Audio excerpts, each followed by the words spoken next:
The science is very clear that this is no longer a future issue. It's happening now. And it's not something that just affects people who live over there. It affects you wherever you live. But there are solutions.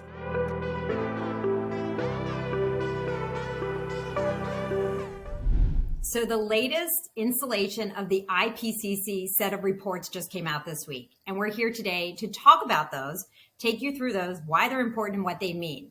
So let's start from the beginning, Katharine. What is the IPCC? And can you take us through some of the process here? That is a great place to start because acronyms are always confusing. In the case of IPCC, it stands for the Intergovernmental Panel on Climate Change. Its first report came out in 1990. So it has been more than 30 years since the first report. The report that came out just this week is the sixth report. And what the IPCC does is it collects scientists from all over the world. Hundreds of scientists serve as authors of these reports that summarize all the latest science on the impacts of climate change, how it's affecting every aspect of our lives on this planet, what our emissions look like that are driving this change, and what we need to do for a safe future. But we've been doing this for a long time, and the reports have gotten increasingly urgent. We've already known since the first report that climate change is real and human-caused and serious. But now what we're seeing is the window of time is closing very fast because people haven't listened to these warnings that we've been having for the last 30 years. And that is one of the things that stands out the most with this series of reports is the urgency. The other thing, too, that has really stood out is the clarity. The science is so overwhelmingly clear on the impacts of climate change and also the solutions that exist. So can you highlight, I guess, what stood out for you most in this set of reports as compared to the last set? I think you're right, Bern. It's the urgency and the clarity. So we've known, again, for decades that climate was changing, that humans are responsible, that the impacts are serious, and that we have to act now. But what we're seeing today that we didn't see 20 or 30 years ago is how our daily lives are already being affected. And the biggest way that we are personally being affected, in my opinion, is by the way that climate change is loading the weather dice against us. So we know that we've always had hurricanes and droughts and heat waves and wildfires and floods. That's just part of life on this planet. But in a warmer world, those hurricanes are intensifying faster and dumping a lot more rain. Our storm surges are higher. Our heavy rainfall is more frequent. Our heat waves are more intense and more dangerous. Our wildfires are burning greater areas. So the evidence of those impacts is right in front of us today in a way that it was not 30 years ago. And since we're talking about weather, and that is my specialty that I spend so much time thinking about, it's not just the extremes, but the evidence has become so clear on the everyday changes and how they're shifting societies and ecosystems and seasons, our health, our water resources. And so that has become even more clear, the interconnectedness. And I felt like that was a big message coming out in this last set too, is that it's all connected. And because of that, it's going to take everything to move this forward too.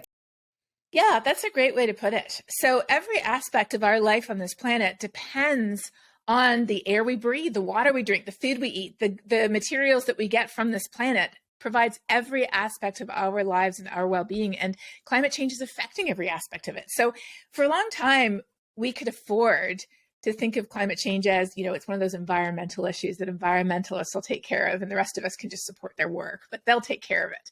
Well, no, climate change is literally an everything issue. It's a food issue. It's a water issue. It's an economic issue. It's a national security issue. It's a health issue. And it is an issue of poverty and equity and justice, because whether we're talking about a big city here in the US or people who live on the other side of the world, the people who are already vulnerable, who are already marginalized, are the people who are bearing the brunt of these impacts, whether it's a heat wave in Kansas City or a drought in Malawi. Another thing that's become interesting from the scientific points, we'll get a little geeky here, is from the Paris Climate Change Agreement, where the world agreed to limit our future warming to 2 degrees Celsius with an aspiration of 1.5 degrees Celsius, which is 2.7 degrees Fahrenheit for American audiences. We've reframed some of how we've looked at science. Instead of just looking out indefinitely in time, we've looked at it with that threshold of 1.5 degrees Celsius or 2 degrees Celsius. And that's a big change we've seen in this last set of IPCC reports. And that's when we talk about window of opportunity closing, or what is the difference between a 1.5 or a 2 degrees Celsius world? And a lot of science has come out around those thresholds. And I think one thing that gets lost in that conversation with all of the lingo is, why is that important and what does that mean for people? So I'd like to hear your thoughts on that. Absolutely. So the 1.5 degree and 2 degree targets are not magic thresholds, first of all. So if we end up at 1.49, that doesn't mean that we're totally fine. And if we end up at 1.500001, it doesn't mean it's all over. What those are goals, because that's the way we function as humans. We need goals. We set goals all the time for how much money we're going to save, or how much weight we're going to lose, or how much, we're going to accomplish. And we have to have these goals as something to aim for. But here's what the science says. The science says every bit of warming matters. So if we aim for 1.5 and we end up at 1.4, that would be incredible. We would save ourselves additional costs and suffering by being below 1.5 instead of on it. What if we end up at 1.6 instead of 1.5? There will be an additional set of impacts that occur with that extra 1/10 of a degree warming, but it's a lot better than if we ended up at 1.7. Similarly, 1.7 is better than 1.8. So every little bit matters, because we can even start to measure how many more people will be displaced from their homes due to sea level rise per degree, per half degree, even per 1/10 of a degree of warming. How many more people will be impacted by these supersized weather extremes? How much more crops will be lost? How will our water resources be impacted? We're starting to be able to put numbers on exactly how much incrementally more we will lose depending on the amount of warming we see.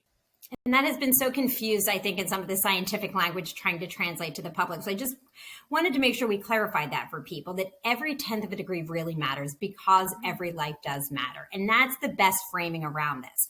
And the thing is, scientifically, and this also gets lost a little bit, I think, in the lingo too, is how long our greenhouse gases live in the atmosphere. And that's why we hear so much urgency today, because even though we're at about 1.1 or 1.2, still a couple of 1/10 of a degree from 1.5, but sometimes it gets lost that it's going to take some time to slow the warming curve. And so that is one of the things that I'd like to hear a little bit more from you too, is that speed. It's that speed conversation and the length of time to turn things along. And so I feel like that gets lost. So I'd love to hear your thoughts on that. Yeah, what people don't realize is that with air pollution, for example, like that's coming out of the tailpipes of cars, if you turn off the source of the air pollution within a matter of days to weeks, your air will clear up. And we saw that happen during the pandemic. Air quality over some of the most polluted cities in the world, like New Delhi or Los Angeles, completely cleared up when people weren't driving their cars and when the factories shut down. Heat trapping gases are a little different. Heat trapping gases stay in the atmosphere for anywhere from a decade to multiple decades. And so what we're doing today is going to be around for quite some time. And that's why, like you said, there's such an urgency to it, because we're locking in the impacts for the next few decades with the choices that we make today. And so that brings us back to that 1.5. Scientifically speaking, we're on a path that we would pass that 1.5 probably early next decade. But the question is, depending on our choices today, whether we keep racing forward on that warming path or whether we do bend it down to settle below the 1.5. And I felt like that was part of the confusion around this report too. So that's just one of those things lingo-wise that I wanted us to get into. Another thing too that I think is really important for people to understand, and I know you and I have talked about this many times and in many of our interviews, but two things are happening at once. Mm-hmm. Solutions to our problems do exist. Our warming is just happening faster. So we need to really scale those solutions. And you have a great newsletter really highlighting some of those. So could you help people understand what are some of the effective solutions, both globally and then translating it into what we can do personally? Yes, I do have a weekly newsletter, and every week it has one piece of good news, because there is a lot of good news. People are acting. One piece of not so good news, because we have to understand that the problem is still here and it's very serious. And then one thing each of us can do as individuals, not as CEOs or presidents or people in charge of big organizations, but just ordinary people. What can we do? And the biggest thing that we can do boils down to the fact that When we use our voices to advocate for change wherever we are catalyzing change at a much larger scale than our individual lives. So we all live somewhere. Most of us work somewhere. Some people study somewhere, or our kids study somewhere. People might be part of an organization or a community group or a church or a club. Whoever we are, we're part of groups of people who are bigger than ourselves. And when we say, hey, where's our company getting its energy from? Or have we done an energy audit? Or where are we getting our electricity from in our home? Or how do I get to work? And is there a way I could get to work a little more climate-friendly way? Maybe I could save some money too, or make it easier on myself. And what do we eat? Is there a way that we could eat that's healthier, that might save us money and be good for the planet as well? There's all kinds of choices we can make, but what we do is we amplify these choices when we use our voice to talk about, hey, I've been hearing that people have been getting a lot of heat pumps lately. Have you heard about heat pumps yet? They can save you money and they don't produce heat trapping gases because they can run off electricity. Or I love my new electric car. Have you considered an electric car too? Or our city is doing this. Have you heard about that? Or this city over here is doing that. Maybe our city should do that too. So really using our voices is how we can amplify these changes. But in order to use our voice effectively, we have to know what the solutions look like. And so that's why it's so important to learn about what solutions look like with clean energy, what they look like with efficiency, what they look like with climate smart agriculture and sustainable food systems, what they look like with personal choices, with transportation, with sources of electricity, and what those solutions look like with nature. Because it turns out that by investing in nature, we could take up to 1/3 of our carbon emissions out of the atmosphere while simultaneously cleaning up our air, filtering our water, and taking up that carbon. So there's a lot of win-win solutions. And in fact, when we start talking about solutions, I get really excited because there's good news. And it is important for people to understand those and understand the big picture there too, that our biggest source of emissions in the United States is transportation. A close second is our energy. And both of these sectors have already figured out a lot of how to change that. If we can scale those, we can take care of a huge percent of our emissions. Also, as you said, with farming and agriculture. And then that buys us time for some of the harder problems that we have to solve as we move forward, because as we said, it takes some time to turn all of this around. So coming back to the IPCC here, this was a series over a couple of years that had some slowdowns extra-wise because of COVID and trying to gather people to have this report. We now have a chance to reflect on the series of there were 6 individual reports put together in this assessment. And so I think just in summarizing this conversation, since we've had a chance to process that, and it's not new science, it's packaging it in a way for people to try and understand and help governments make decisions on, what are some of your reflections that you want to leave people with? Mm-hmm. The science is very clear that this is no longer a future issue. It's happening now. And it's not something that just affects people who live over there. It affects you wherever you live. But there are solutions. And those solutions not only cut our heat trapping gas emissions, but they can also be solutions that invest in our health, invest in the economy, invest in providing food and water for people.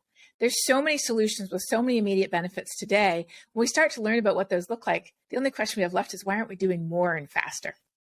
So our future really is up to us, and we have the ability to drive a safer, healthier, more equitable future for all. So thank you, Katharine. As always, a pleasure talking with you today. Likewise.